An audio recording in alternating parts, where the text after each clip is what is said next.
Hello guys, good morning. I hope आप सब अच्छे होंगे। मैं भी अच्छी हूँ। तो कल हमने हमारी जो लास्ट वीडियो जो थी उसमें हमने चैप्टर 4 कंप्लीट किया था। आज हम अपना चैप्टर फर्स्ट शुरू करने जा रहे हैं। चैप्टर फर्स्ट में दे रखा है रैशनल नंबर, मतलब चैप्टर फर्स्ट है रैशनल नंबर का। तो सबसे पहले हम इसकी बेसिक इन्फॉर्मेशन हमें पता होनी चाहिए कि भाई रैशनल नंबर क्या होता है। इस चैप्टर के अंदर रैशनल नंबर और इंटीजर, होल नंबर और नेचुरल नंबर, ये सब चीज़ें दे रखे हैं। तो हमें सबसे पहले हमें इन चीज़ों का हमें पता होना चाहिए कि ये चीज़ें होती क्या हैं आखिर। तो सबसे पहले हम लिखेंगे, क्योंकि अगर हम मैथ शुरू करते हैं तो हमें क्या होता है कि नेचुरल नंबर, होल नंबर, इन चीज़ों का ज्ञान होना चाहिए। तो सबसे पहले लिखेंगे नेचुरल नंबर।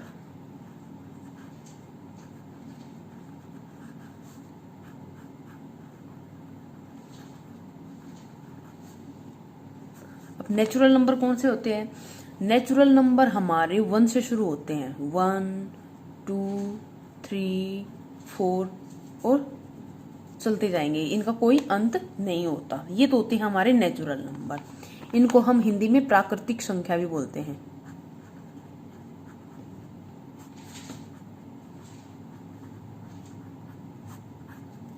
ठीक है। अब दूसरा आता है हमारा होल नंबर।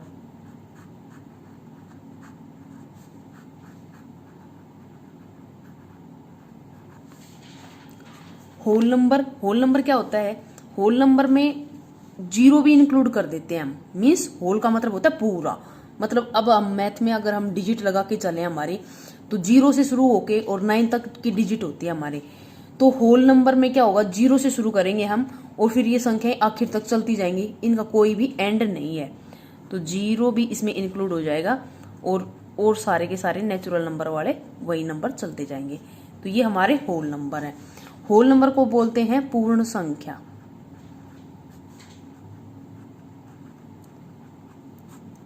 ठीक है। अब थर्ड नंबर इसमें आता है, इसमें जिसका जिक्र दे रखा है रैशनल नंबर। अब रैशनल नंबर क्या होता है हमारा? रैशनल नंबर हमेशा क्या होता है, p बाई क्यू की फॉर्म में होता है। p by Q. और जो p और q नंबर होते हैं ये हमारे इंटीजर होते हैं। इंटीजर का भी मैं बताऊंगी आपको इंटीजर क्या होता है। और जो q होता है इसमें कंडीशन होती है कि q not is equal to 0। जो q है वो 0 के इक्वल नहीं होना चाहिए। अगर 0 के इक्वल होगा तो ये हमारा रैशनल नंबर नहीं माना जाएगा। अब इंटीजर बोला मैंने, तो फोर्थ नंबर इंटीजर का ही डाल देते हैं हम। इंटीजर क्या होते हैं? जो भी हमारे माइनस और प्लस वाले जो भी नंबर होते हैं वो सब क्या होते हैं, इंटीजर के अंदर इंक्लूड होते हैं हमारे। जैसे कि माइनस वाली सारी संख्याएं, जैसे डैश से शुरू होके -4, -3, -2, -1, 0, 1, 2, 3 डैश डैश डैश डैश, ये चलता जाएगा। तो ये हमारे सब इंटीजर होते हैं। तो इसमें यही बेसिक चीजें यही थी, इसमें यही दे रखा था। लेकिन अभी जैसे कि फर्स्ट चैप्टर की शुरुआत हो रखी है, तो इसमें मैं अगर आपको थोड़ा सा मैं बताऊं तो क्या करेंगे हम, इसमें इवन नंबर, ओड नंबर, ये भी चीजें हम इसके अंदर इंक्लूड कर लेते हैं। तो अगर हम इवन नंबर की देखेंगे तो इसमें हम इवन नंबर वगैरह भी तो देख लेते हैं। इवन नंबर,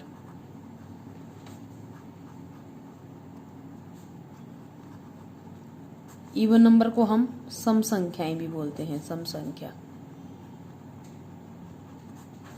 इवन नंबर क्या होता है? ऐसे नंबर जो कि हमारे खुद से या फिर 1 से या फिर 2 से डिवाइड हो जाएं, वो क्या होगा, हमारा इवन नंबर होते हैं। जैसे कि 2, 4, 6, 8, 10, ये सारे के सारे जो नंबर हैं ये या तो खुद से होंगे या 1 से होंगे या फिर 2 से होंगे। तो हमें देखना क्या है कि ऐसे नंबर जो 2 से डिवाइड हो जाएं, वो 2 से डिवाइड जरूर होने चाहिए, तो वो हमारे इवन नंबर होते हैं। अब होता है ओड नंबर।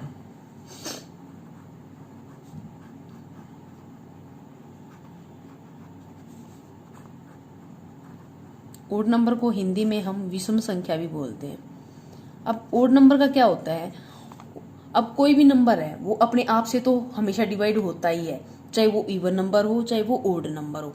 लेकिन ओड नंबर में क्या विशेषता होती है कि ओड नंबर हमेशा सिर्फ अपने से या फिर 1 से ही डिवाइड होगा और किसी भी नंबर से डिवाइड नहीं होगा।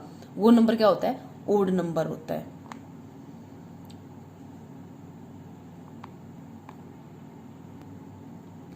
सॉरी, थोड़ा सा ओड नंबर को मैंने थोड़ा सा गलत डिस्क्राइब कर दिया। ओड नंबर वो नंबर होते हैं जो कि 1 से तो डिवाइड होंगे, खुद से भी डिवाइड होंगे, लेकिन वो नंबर 2 से कभी भी डिवाइड नहीं होंगे। वो नंबर हमारे ओड नंबर होते हैं। मैंने थोड़ा सा गलत बोल दिया था कि वो 2 के अलावा, सॉरी, अपने के अलावा, अपने से किसी दूसरे नंबर से कभी भी डिवाइड नहीं होंगे, नहीं, वो चीज मैंने गलत बोल दी थी। ओड नंबर वो नंबर होते हैं कि 1 से भी डिवाइड होंगे, अपने आप से तो सब डिवाइड होते ही हैं, 1 से भी सब डिवाइड होते हैं, लेकिन ये 2 से कभी भी डिवाइड नहीं होगा। वो नंबर ओड नंबर होता है। जैसे अब मैं आपको दिखाऊं, 1 नंबर, 3, 5, 7, 9, 11, 13, ऐसे ये चलते जाएंगे। तो ये नंबर कभी भी हमारे 2 से डिवाइड नहीं होते। तो ये नंबर हमारे होते हैं ओड नंबर।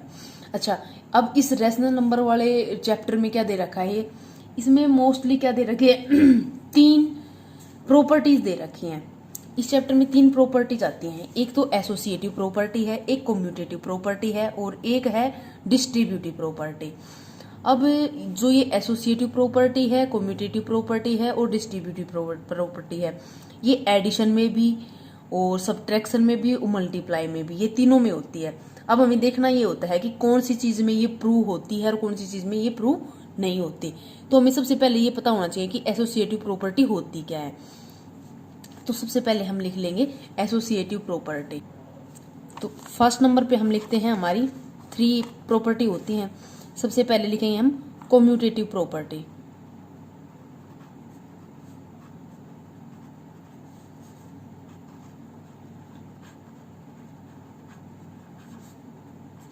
अब कम्यूटेटिव प्रॉपर्टी में 2 इंटीजर की बात भी आती है और 3 इंटीजर की भी बात आती है। अगर 2 इंटीजर होते हैं, मान लो बाई चांस, तो 2 इंटीजर की बात आती है तो ये होता है, मान लो एडिटिव वाली ही करके दिखाती हूं मैं आपको। ये एडिटिव की है।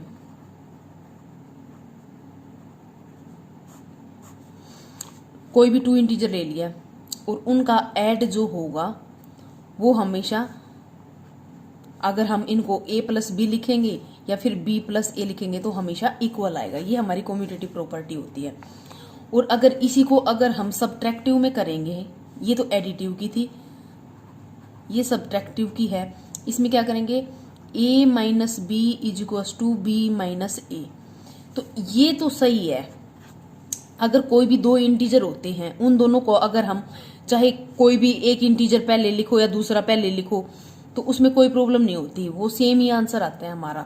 लेकिन जब हम उसकी सब्ट्रैक्ट करते हैं, अगर 2 इंटीजर दे रखे हैं, अगर उनका हम ऑर्डर चेंज कर देते हैं, जैसे कि मान लो 3 माइनस 2 है इज इक्वल्स टू, अब 2 माइनस 3 करेंगे हम, तो 3 माइनस 2 तो हमारा 1 आंसर आएगा, लेकिन जो 2 माइनस 3 है इसका आंसर आएगा हमारा -1। तो ये दोनों के दोनों जो है वो इक्वल नहीं है। तो इसलिए ये जो प्रॉपर्टी है, ये कम्यूटेटिव प्रॉपर्टी, तो इस सब्जेक्टिव वाले पे कम्यूटेटिव प्रॉपर्टी वैलिड नहीं है, तो ये गलत है, मतलब ये इस पे अप्लाई नहीं होगी। तो ये था सब्ट्रैक्टिव वाला। अब हम तीसरा क्या करते हैं, मल्टीप्लीकेटिव वाला। अब तीसरा आता है मल्टीप्लीकेटिव में। मल्टीप्लाई वाले में क्या होता है, यही नंबर मान लो a और b इंटीजर दे रखे हैं, तो a multiply b is equals to b multiply a। तो ये तो सही है, कोई दिक्कत नहीं है क्योंकि इक्वल ही होते हैं हमारे ये। तो मतलब ये कम्यूटेटिव प्रॉपर्टी मल्टीप्लिकेशन में वैलिड है हमारी। और डिवाइड में अगर हम करेंगे a divided by b is equals to b divided by a, तो ये इक्वल नहीं होता। क्यों नहीं होता, अभी मैं आपको दिखा देती हूँ एग्जांपल के तौर पर। मान ले ये दे दिया हमने 4 divided by 2 is equals to 2 divided by 4। अब ये आंसर आएगा हमारा 2 और जो ये आंसर है ये आएगा हमारा 1/2। तो ये दोनों के दोनों क्या है, इक्वल नहीं है हमारे, इक्वल नहीं है तो ये प्रॉपर्टी इस पे लागू नहीं होती। तो ये तो था कम्यूटेटिव प्रॉपर्टी का। इसमें अब आती है हमारी एसोसिएटिव प्रॉपर्टी।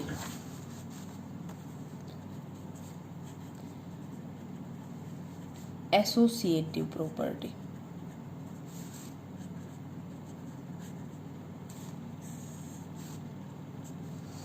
अब एसोसिएटिव प्रॉपर्टी में क्या होता है, इसमें भी सेम वही एडिशन का, सब्ट्रैक्शन का, मल्टीप्लिकेशन का, सब का करके देखते हैं हम। इसमें क्या होता है, 3 वेरिएबल होते हैं, मीन्स 3 इंटीजर होते हैं। मान लो a प्लस में b plus C is equals to, इधर हम करेंगे इनको तो a प्लस b को पहले रख देंगे और c को बाद में रख देंगे। अगर कोई भी हम 3 इंटीजर लेते हैं और उनको ऐसे पहले सीधा ऑर्डर वाइज लिख देंगे, मान लो फर्स्ट पे, सेकंड पे, थर्ड पे कोई भी रख दिया। अब हम दोबारा उनका ऑर्डर चेंज कर देते हैं और फिर ऐड करते हैं, तो भी हमारी क्या है, उनकी एडिशन जो है वो सेम आएगा। तो इसलिए ये प्रॉपर्टी इस पे लागू होती है। जैसे कि एग्जांपल के तौर पर मान लो 2 plus 3 plus 4 is equals to, अब 2 प्लस 3 प्लस 4, चाहे 2 का ऐड करो फिर तीसरा इसमें ऐड करो, या फिर पहले लास्ट के 2 का ऐड करो फिर उसमें ये ऐड करो, तो इन सब का जोड़ जो है क्या आएगा, 9 इज इक्वल टू 9। तो ये प्रॉपर्टी हमारी इस पे वैलिड है। अब हम करेंगे सब्ट्रैक्शन का एसोसिएटिव प्रॉपर्टी। सब्ट्रैक्शन में ऐसे ही 3 वेरिएबल मान लो, ठीक है। अगर हम उनको माइनस करेंगे, मान लो a minus b minus c is equal to a minus b minus c, तो ये हमारे इक्वल नहीं होते। क्यों नहीं होते, अभी मैं आपको दिखा देती हूँ। जैसे कि ये माइनस है, अगर हम इसको सोल्व करेंगे तो जो ये अंदर का जो हमारा निशान है ये चेंज हो जाता है। जैसे मैं एग्जांपल के तौर पर ही करके दिखा देती हूँ आपको। ये 3 ले लिया माइनस, यहाँ पे ले लिया 4 माइनस 2, ऐसे ही 3 माइनस 4 माइनस 2। अब अगर हम इसको सोल्व करेंगे तो ये 3 जब ब्रैकेट से बाहर अगर माइनस होता है तो जो अंदर के जो निशान होते हैं वो चेंज हो जाती है हमारे, हमेशा ये बात याद रखने की होती है। जैसे ये 3 है, ये माइनस है, इधर ये प्लस में है तो ये हो जाएगा माइनस, और ये प्लस माइनस का है और ये माइनस का है तो ये इसके साथ मल्टीप्लाई होगा, तो माइनस माइनस की मल्टीप्लाई हमेशा प्लस होती है, प्लस माइनस की मल्टीप्लाई माइनस, माइनस माइनस की प्लस, तो ऐसे मल्टीप्लाई होती है। तो क्योंकि ये भी तो एक टाइप से मल्टीप्लाई होता है, अगर किसी भी नंबर के आगे ऐसे ब्रैकेट आ जाता है उसका मतलब ये होता है कि वो उस नंबर से मल्टीप्लाई है। तो ये हमारा माइनस के आगे ये ऐसा ब्रैकेट आ गया तो मतलब ये माइनस इन सब के साथ मल्टीप्लाई होगा। जब हम माइनस को इन सब के साथ मल्टीप्लाई करते हैं तो माइनस की 4 के साथ मल्टीप्लाई करेंगे।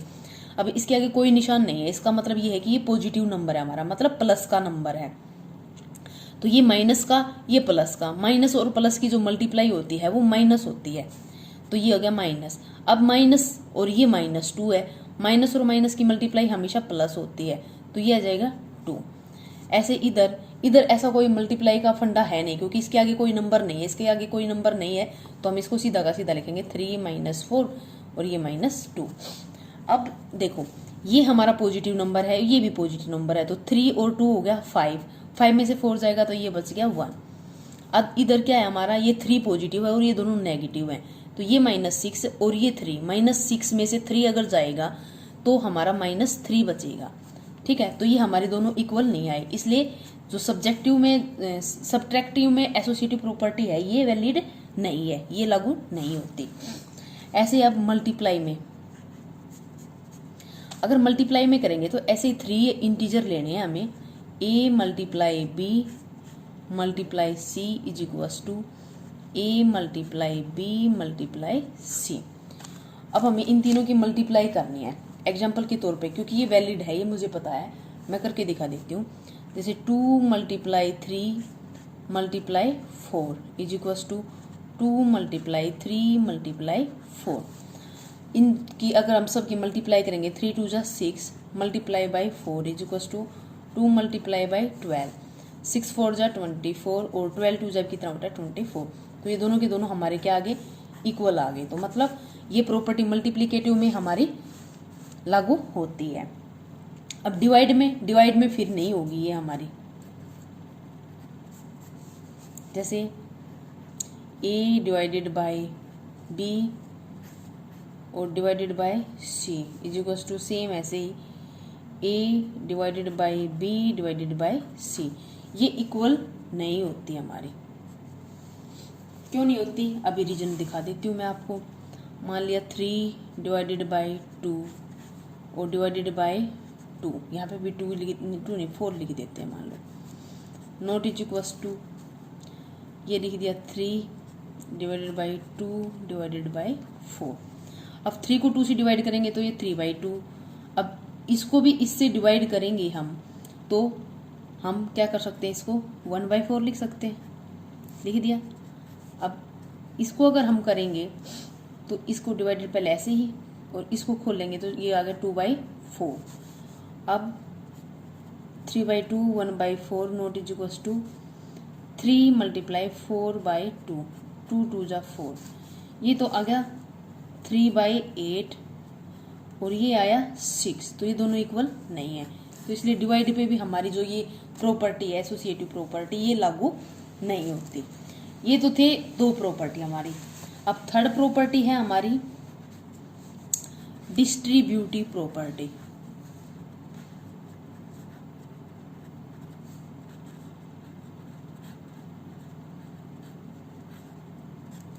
अब डिस्ट्रीब्यूटिव प्रॉपर्टी में क्या होता है, इसमें लेकिन ये मल्टीप्लाई और डिवाइड वाला नहीं होता, इसमें सिर्फ एडिशन और सब्ट्रैक्शन का होता है।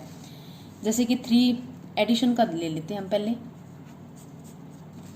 इसमें भी 3 वेरिएबल होते हैं, मान लो 3 इंटीजर होते हैं। a multiply b plus c is equals to a multiply b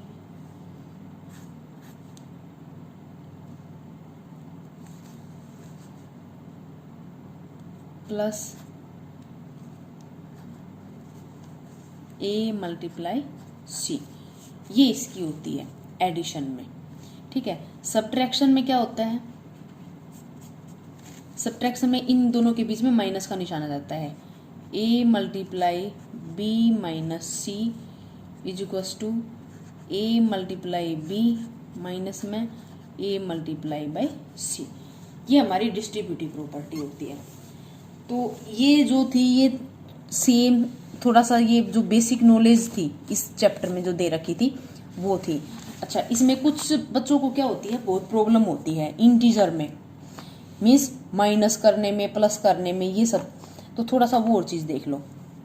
मान लिया हमने कोई 2 इंटीजर ले लिए, एक चीज तो सेम बता देती हूँ। मान लो कोई पॉजिटिव नंबर है, ठीक है, और एक दे दिया हमारा नेगेटिव नंबर। ये पॉजिटिव नंबर हो गया हमारा और ये नेगेटिव नंबर हो गया। अगर इन दोनों नंबर को अगर हम मल्टीप्लाई करेंगे, इन दोनों की मल्टीप्लाई करेंगे, तो हमेशा हमारा नेगेटिव नंबर ही मिलता है हमें। ठीक है, दूसरी चीज, अब अगर हमें क्या करना हो, एक पॉजिटिव नंबर है, एक नेगेटिव नंबर है और हमें डिवाइड करना है। ठीक है, अगर हम डिवाइड करेंगे तो भी वो हमारा नेगेटिव नंबर ही आएगा डिवाइड करने में भी। ठीक, अब प्लस और माइनस का फंडा क्या होता है, उसमें हमें नंबर की जरूरत पड़ती है, क्योंकि इसमें हमें कोई भी नंबर छोटा या बड़ा हो, इसमें कोई मतलब नहीं है। चाहे यहाँ पे छोटा हो, चाहे यहाँ पे छोटा हो, चाहे यहाँ बड़ा हो, यहाँ बड़ा हो, कोई भी दिक्कत हो नहीं है। हमें 2 नंबर होने चाहिए, चाहे एक छोटा पॉजिटिव वाला छोटा हो या फिर नेगेटिव वाला छोटा हो, या फिर पॉजिटिव वाला बड़ा हो या नेगेटिव वाला बड़ा हो। उन दोनों की अगर हम मल्टीप्लाई करेंगे तो वो हमेशा नेगेटिव ही आएगी। ऐसे ही डिवाइड में होता है, लेकिन एडिशन और सब्ट्रैक्शन वाले में थोड़ा सा चेंज हो जाता है। मान लिया 2 इंटीजर ले लिया हमने, अब मैं इंटीजर लेके ही दिखाऊंगी आपको। जैसे कि 5 ले लिया, 5 + 3 इज इक्वल्स टू 8। हमने इन दोनों को ऐड किया तो हमारा 8 आंसर आया। क्यों आया, ये भी हमारा, अब बच्चे ये समझते हैं कि इसके साथ तो कोई निशान है ही नहीं, मतलब इस नंबर का तो कुछ है ही नहीं कि ये पॉजिटिव है नेगेटिव। एक्चुअली क्या होता है, जिस नंबर के आगे कोई भी निशान नहीं होता मतलब वो पॉजिटिव नंबर है, इसलिए उसके आगे कोई भी निशान नहीं है, तो ये पॉजिटिव है। तो पॉजिटिव और पॉजिटिव दोनों नंबर अगर हमारे पॉजिटिव हैं तो उसका जो एडिशन होगा वो भी पॉजिटिव नंबर ही आएगा, सीधा हम उसको ऐड कर देंगे। अब दूसरा, अगर मान लो ये आता -5 और +3, अब ये 2 इंटीजर हैं, एक -5 है और एक +3 है। इन दोनों को हमने ऐड कर दिया। अब ऐड किया है तो देखो एक नंबर माइनस का, एक प्लस का। इसमें हमें ये देखना होता है कि बड़ा नंबर किस निशान का है। अब बड़ा नंबर हमारा 5 है, बड़ा नंबर माइनस का है, तो जो भी हमारा आंसर आएगा वो माइनस में आएगा। तो सबसे पहले माइनस का निशान लगा लो। जब एक प्लस का और एक माइनस का होता है इंटीजर, तो हमें उसको माइनस ही करना होता है। तो 5 में से अगर 3 जाएगा तो 2 बचेगा, लेकिन ये जो 2 बचेगा ये माइनस का होगा, क्योंकि माइनस वाला नंबर हमारा बड़ा है। आई थिंक आपको ये बात समझ में आ गई होगी। अब अगर मान लो हमारे पास दोनों के दोनों इंटीजर माइनस के होते, ये -5 और ये -3। अब दोनों के दोनों इंटीजर हमारे पास माइनस के हैं। जब दोनों के दोनों इंटीजर हमारे पास माइनस के होते हैं तो हम क्या करते हैं, उनका हमेशा ऐड होता है, मतलब जोड़ते हैं हम उसको। अब माइनस नहीं करेंगे। जब एक नंबर प्लस का होगा, एक माइनस का होगा, तो हम माइनस करेंगे। अगर दोनों नंबर हमारे पॉजिटिव होंगे या फिर दोनों नंबर नेगेटिव होंगे तो हम उनको ऐड करेंगे, इनको भी ऐड करेंगे। 5 और 3 8 होता है। लेकिन फर्क इतना है कि जैसे दोनों पॉजिटिव वाले ऐड करे थे तो पॉजिटिव नंबर आया था। अब दोनों नेगेटिव वाले नंबर हैं, इनको ऐड करेंगे तो दोनों के दोनों ऐड करने के बाद ये नंबर हमारा नेगेटिव ही आएगा। बस इतना सा ही याद रखना है इसमें, क्योंकि बच्चे बहुत कंफ्यूज होते हैं।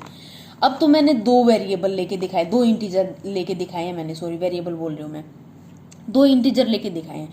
अगर इनकी जगह मान लो हम 3 इंटीजर ले लें तो 3 इंटीजर में भी सेम प्रोसेस रहेगा। ठीक है, जैसे अब मैं आपको लेके दिखा देती हूँ। मान लो 3 इंटीजर ले लिए, 2 + 3 + 4। अब ये तीनों के तीनों हमारे ऐड किए हैं, मतलब जोड़ना है हमें। 4 3 7 और 2 9। अब तीनों एडिशन के हैं तो एडिशन का ही निशान आ गया, मतलब कोई निशान नहीं दिख रहा, इसका मतलब ये प्लस का है। अब दूसरा, तीनों के तीनों एक मान लिया इसमें माइनस का ले लिया हमने, 2 + 3 - 4। एक माइनस का ले लिया, 2 प्लस के हैं हमारे। तो जो 2 प्लस के हैं हमें पता है जब 2 प्लस के नंबर होते हैं तो उन दोनों को हम हमेशा ऐड करते हैं, तो इन दोनों को हम ऐड कर देंगे। 3 और 2 5। अब ये हो गया 5 - 4। ऐसे सोल्व करते चलेंगे ताकि हम कंफ्यूज नहीं होंगे। अब इसमें देखो, अब ये एक प्लस का हो गया, एक माइनस का हो गया। जब 2 अलग अलग साइन वाले निशान के अगर इंटीजर आ जाते हैं तो हम हमेशा माइनस करते हैं। माइनस कर दिया तो कितना बचेगा, 1 बचेगा। अब इसमें मैंने आपको बताया था कि जो नंबर बड़ा होगा उसका जो निशान होगा वही निशान हमारे आंसर का निशान आएगा। तो बड़ा नंबर हमारा 5 है, ये पॉजिटिव है, तो आंसर भी हमारा पॉजिटिव में आया है। आ गया होगा समझ में, आई थिंक। अब मैं आपको तीनों के तीनों नंबर माइनस के लेके दिखाती हूँ। -2 -3 -4। मैंने क्या बताया था 2 वाले में, अगर सारे के सारे नंबर माइनस में है तो भी हम उनको ऐड करेंगे, निशान माइनस का आ जाएगा। सेम प्रोसेस इसमें रहेगा, सारे के सारे नंबर माइनस के हैं तो सारे के सारों को ऐड कर देंगे और जो आंसर आएगा वो हमारा नेगेटिव में आ जाएगा। तो 4 3 7 7 और 2 9 9 आंसर आ गया हमारा माइनस का, क्योंकि सारे के सारे माइनस के थे। तो ये सब इसकी बेसिक थी, क्योंकि ये जो है बच्चों को लास्ट तक भी ये समझ में नहीं आता कि कहाँ पे प्लस का निशान लगाएं हम, कहाँ पे माइनस का निशान लगाएं। इस चीज में बच्चे बहुत ज्यादा कंफ्यूज रहते हैं। तो आई होप आपको ये कंफ्यूजन दूर हो गया होगा। अच्छा, दूसरी एक चीज और डिवाइड वाली और करके दिखा देती हूँ। मान लिया हमने डिवाइड किया, क्योंकि डिवाइड अगर हम किसी नंबर को करते हैं तो हम उसको फ्रैक्शन में भी लिख सकते हैं, जैसे कि 5 डिवाइडेड बाई यहाँ पे लिख देती हूँ 6 और यहाँ पे लिख देती हूँ 3, ताकि आपको समझ में आ जाए थोड़ा सा। 6 को डिवाइड करना हमें -3 से, तो हम इसको फ्रैक्शन में भी लिख सकते हैं, 6/-3। अब इस -3 का मतलब ये नहीं है कि ये यहीं पे है, हम यहाँ भी लगा सकते हैं, ऊपर भी लगा सकते हैं, कोई जरूरी इसमें कंपलसरी नहीं होता कि हम नीचे ही लगाएं, कहीं पे भी लगा दो। अब इसको काटेंगे तो 3 1 जा 3, 3 2 जा 6। अब बच्चे क्या करते हैं, 2 आंसर लिख देते हैं, इस माइनस को भूल जाते हैं। माइनस चाहे नीचे हो चाहे ऊपर हो, जब हम डिवाइड करते हैं तो आंसर हमारा अगर एक साइन भी माइनस का है तो हमारा माइनस ही निशान आएगा। ठीक है, ये तो एक साइन वाला था। अब अगर दोनों के दोनों, जैसे दोनों के दोनों हमारे प्लस के होते हैं, प्लस के साइन के, और उनको डिवाइड करते हैं तो हमारा आंसर प्लस में ही आएगा। तो ये हमारा 2 आंसर आ गया। अगर दोनों के दोनों हमारे माइनस में निशान होते हैं, ये भी माइनस का, तो हम क्या करते हैं, -6/-3। अब देखो, ऊपर भी सेम नंबर है, नीचे भी सेम नंबर है, फ्रैक्शन में है, तो हमें पता है अगर मान लो हमारे पास कभी भी ऐसे नंबर भी डिजिट भी आ जाती है, ऊपर भी 2 नीचे भी 2। सेम नंबर वाले को हम काट देते हैं, सेम नंबर से 2 1 2 2 1 2, तो हमारा 1 आंसर आ जाता है। तो सेम ऐसे ही होता है, जब सेम साइन आ जाएंगे तो इन साइन को भी हम काट देंगे, मतलब ये कट गया है, माइनस से माइनस कट गया। अब कोई निशान नहीं रहा, कोई निशान नहीं रहा, इसका मतलब प्लस का हो गया ये। तो 3 1 3, 3 2 6, तो हमारा आंसर आ गया 2। तो आई थिंक आपको ये भी डाउट क्लियर होगा। अब एक और होता है कि किसी भी नंबर को अगर हम 0 से डिवाइड करते हैं, मान लिया 6 है, उसको अगर हम 0 से डिवाइड करते हैं तो लिखते हैं हम 6/0, तो ये नंबर हमारा क्या हो जाता है, 0 ही हो जाता है। ठीक है। अब अगर 0 को किसी भी नंबर से अगर हम डिवाइड करते हैं, ठीक है, आई थिंक मैंने थोड़ा सा गलत बता दिया, किसी भी नंबर को अगर 0 से डिवाइड करते हैं तो ये हमारा होता है इन्फिनिटी। ठीक है। और अगर 0 को हम 6 से डिवाइड करते हैं तो ये हमारा आंसर आता है 0। इसमें भी बच्चे बहुत ज़्यादा कंफ्यूज रहते हैं, तो ये भी आज हमारा आई थिंक आपका डाउट क्लियर हो गया होगा। तो ये सब चीज़ें होती हैं इसमें। तो आज का सेशन हमारा सिर्फ ये बेसिक नॉलेज पे था। ये आज से हमारा क्या है, बीजगणित, हिंदी में इसको बीजगणित बोलते हैं और इंग्लिश में इसको क्या बोलते हैं, आई थिंक पता नहीं क्या बोलते हैं इंग्लिश में, लेकिन हिंदी में इसको बीजगणित बोलते हैं। तो ये सब बेसिक नॉलेज थी इससे related, associative property, whole number, natural number, even number, odd number. तो आई थिंक ये सब आपको समझ में आ गया होगा। अगर फिर भी कुछ भी डाउट रहता है इसमें तो आप हमसे कमेंट करके और अपने डाउट क्लियर कर सकते हो। तो आज का सेशन इतना ही, तो मिलते हैं नेक्स्ट सेशन में। और अगर सेशन आपको पसंद आता है तो लाइक करिए, सब्सक्राइब करिए और कमेंट करिए। और तो थैंक यू, मिलते हैं नेक्स्ट वीडियो में। Thank you for watching this video.